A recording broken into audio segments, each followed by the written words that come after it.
नमस्कार विद्यार्थी मित्रांनो, स्वागत आहे तुमचं पुन्हा एकदा एम-पी-एस-सी लायब्ररी या आपल्या YouTube चॅनलमध्ये.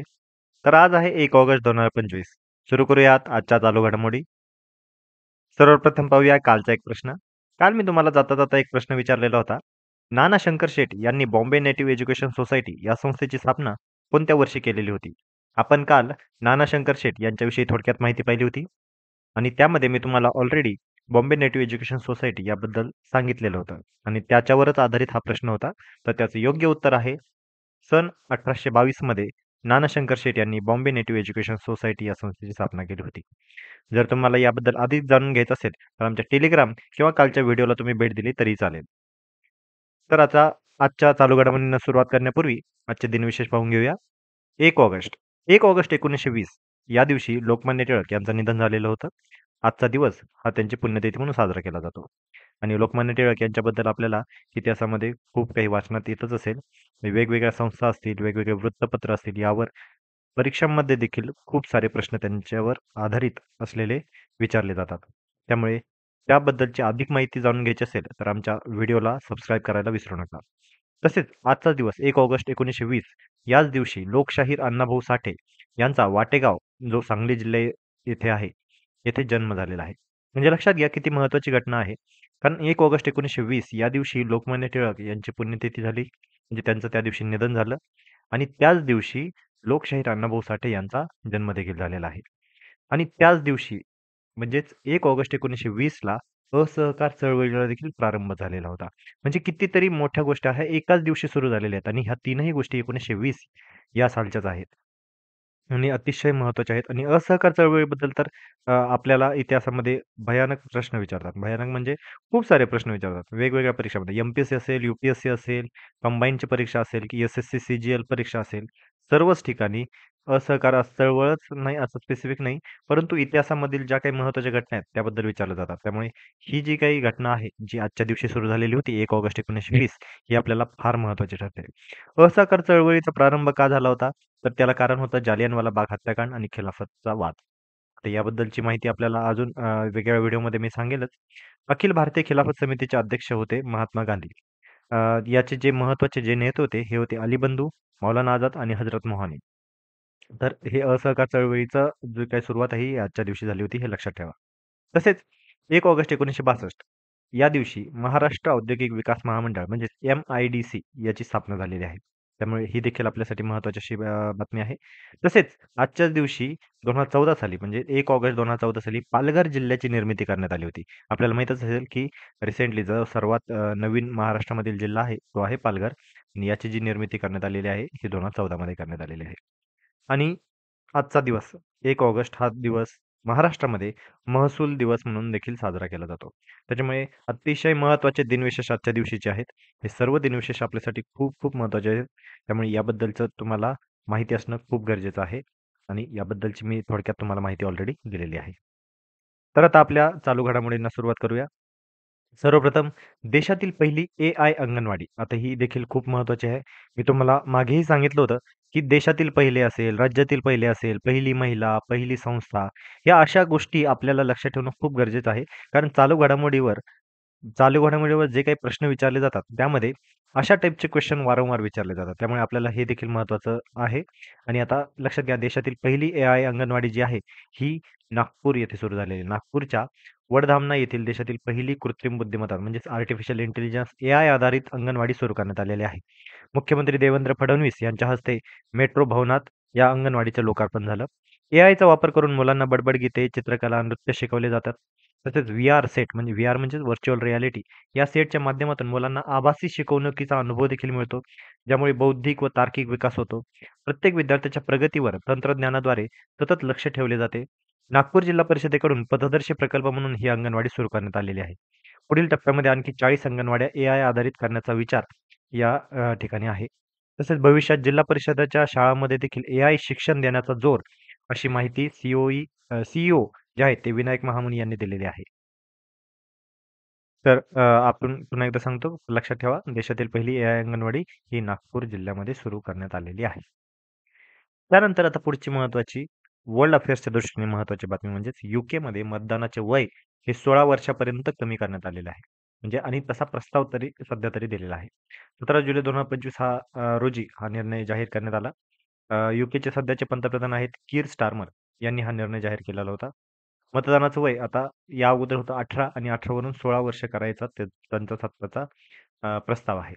पुढील सार्वत्रिक निवडणुकांपूर्वी म्हणजे 2030 पूर्वी याची अंमलबजावणी केली जाईल असं त्या तेथील पंतप्रधानांनी सांगितलेलं आहे.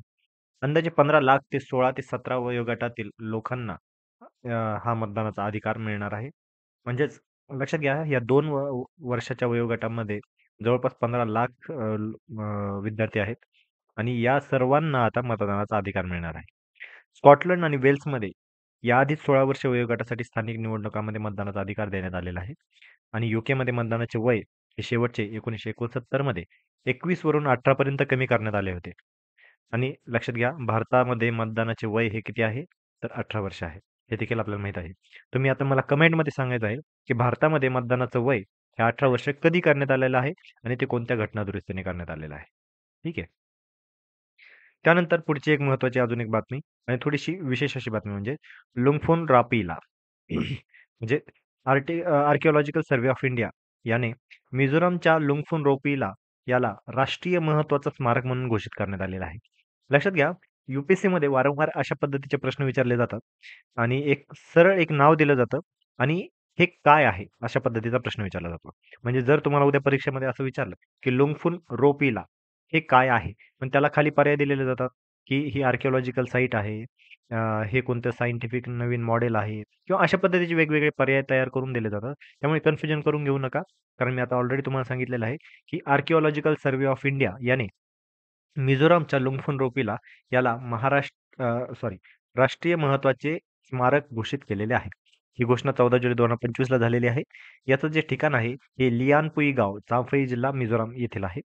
लियानपुई गावाची स्थापना 18व्या शतकात लुसई प्रमुख लियानपुई याने केलेली होती.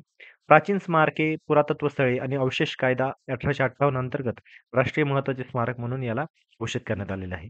आणि आता याचं जे संरक्षण आहे किंवा याची जी देखभालाची जबाबदारी आहे, ही ASI म्हणजेच आर्किओलॉजिकल सर्व्हे ऑफ इंडिया याकडे आलेली आहे. त्यामुळे लक्षात घ्या, लुंगफुन रोपीला हे काय आहे?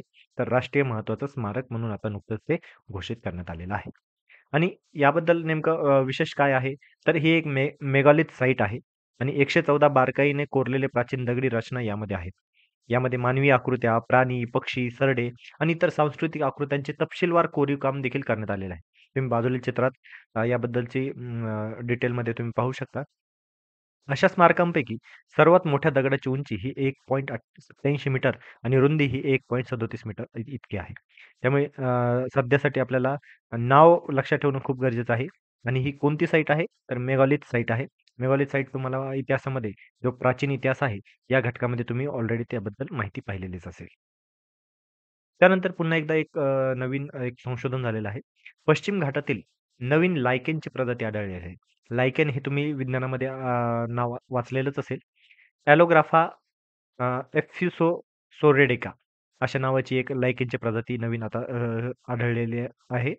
लायकेन्स परिसंस्थामध्ये माती तयार करण्यात, कीटकांना खायला घालण्यात आणि निसर्गाचे जैवनिर्देशक म्हणजेच इंडिकेटर म्हणून काम करण्यात अतिशय महत्त्वाची भूमिका बजावतात. हे जे संशोधन आहे, हे MACS म्हणजे आघारकर संशोधन संस्था, पुणे यांनी केलेलं आहे. भारतात सापडलेली ही प्रजाती आण्विक डेटाद्वारे समर्थित देशातील पहिली ॲलोग्राफा आहे. आता ॲलोग्राफा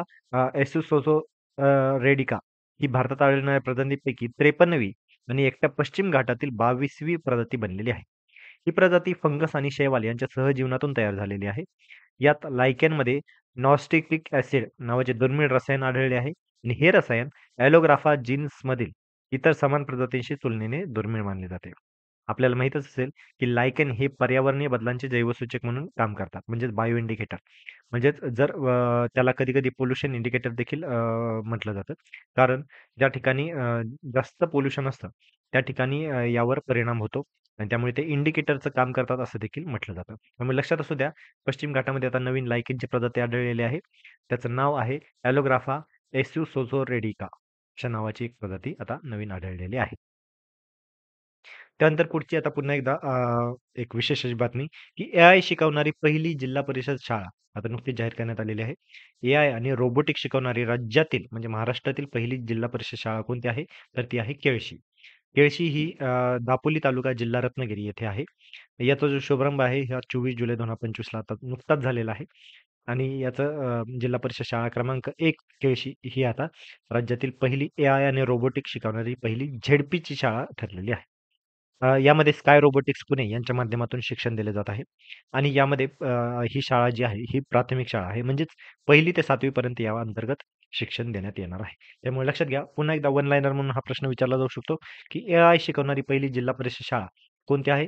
तर झेडपीची केळशी येथील शाळा, जिल्हा रत्नागिरी. तर या होत्या आजच्या चालू घडामोडी. तर आजच्या चालू घडामोडीवर आधारित आता एक प्रश्न घेऊया. नुकतीच देशातील पहिली एआय अंगणवाडी कोणत्या जिल्ह्यामध्ये सुरू करण्यात आलेली आहे? आता अतिशय सोपा प्रश्न तयार केलेला आहे. परंतु आता आपण डिस्कस केल्यामुळे आता तुम्हाला सोपा वाटत असेल. परंतु ज्यावेळेस 1-2 महिन्यांनी, 3 महिन्यांनी यावर आधारित प्रश्न विचारला जाईल, त्यावेळेस मात्र आपलं कन्फ्युजन होऊ शकतं. त्यामुळे वाटलं तर हे नोट डाउन पण तुम्ही करू शकता. याच्या नोट्स पण काढू शकता आणि हवं तर मी यानंतर मंथली व्हिडिओची सीरीज देखील आणणार आहे. त्यामध्ये देखील पुन्हा हा पार्ट जो आहे तो कव्हर करण्यात येईल. त्यामुळे लक्षात असू द्या, नुकतीच देशातील पहिली एआय अंगणवाडी कोणत्या जिल्ह्यामध्ये सुरू झालेली आहे, याविषयी तुम्हाला अजून माहिती पाहिजे असेल, तुम्ही आता पुन्हा एकदा रिवाइंड करून हा व्हिडिओ पुन्हा एकदा पाहू शकता. तर याचे पर्याय आहेत. पर्याय क्रमांक 1 पुणे, पर्याय क्रमांक 2 अहमदनगर, पर्याय क्रमांक 3 नागपूर, पर्याय क्रमांक 4 नाशिक. तर याचं योग्य उत्तर तुम्ही सर्वांनी कमेंटमध्ये सांगायचं आहे. ज्यांचं उत्तर बरोबर येईल, त्या कमेंटला नक्कीच लाईक देण्यात येईल. तर ह्या होत्या आजच्या चालू घडामोडी. तर अशाच अधिकाधिक इन्फॉर्मेटिव्ह आणि छान-छान कंटेंटसाठी आमच्या एम-पी-एस-सी लायब्ररी या यूट्यूब चॅनलला फॉलो करायला विसरू नका. आम्ही YouTubeसोबतच Telegram, WhatsApp, Facebook, Instagram आणि X.com म्हणजेच Twitter या सर्व सोशल मीडिया प्लॅटफॉर्मवर आहोत. तर या सर्वच ठिकाणी मला फॉलो करायला विसरू नका. धन्यवाद.